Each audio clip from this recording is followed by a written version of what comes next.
Question 8, Part A. Students studying at least one of the languages, French and Japanese, attend a meeting.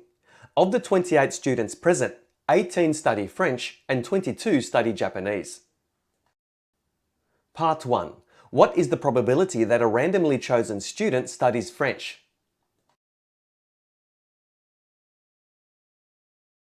Out of 28 students, 18 study French. Therefore, the probability that a student chosen studies French is 18 over 28, which simplifies to 9 over 14. Part 2. What is the probability that two randomly chosen students both study French? This is an instance of probability that involves selection without replacement. Now, the probability that the first student chosen studies French is 18 over 28, which we found in Part 1. We've now reduced the number of students to choose from by 1. So the probability that the second student chosen studies French will be out of 27 rather than out of 28. And because we've chosen the first student who studies French, we now have 17 students left that study French. So the probability that the second student chosen studies French is 17 over 27. So the probability that the first two students study French is found by multiplying these two fractions together. So 18 over 28 times 17 over 27 is equal to 17 over 42.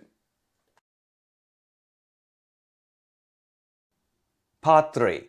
What is the probability that a randomly chosen student studies both languages? This is an instance of non-mutually exclusive probability.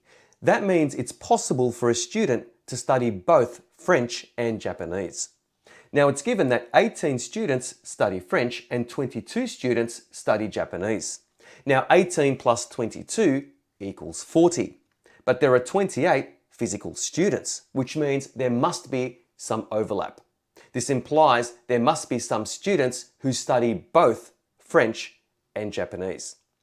Now, the value of the overlap is given by 18 plus 22, which equals 40, minus the number of physical students, so minus 28, and that equals 12. Now, this situation can be represented using a Venn diagram. We have the two circles, one circle representing French, one circle representing Japanese. And the value of the overlap, so where the two circles overlap each other, is 12. And we know that there are 18 students that study French, so the numbers inside the French circle must add up to 18, and the numbers inside the Japanese circle must add up to 22. So from this Venn diagram, or just from working out the value of the overlap, the probability that a student chosen studies both languages is 12 over 28.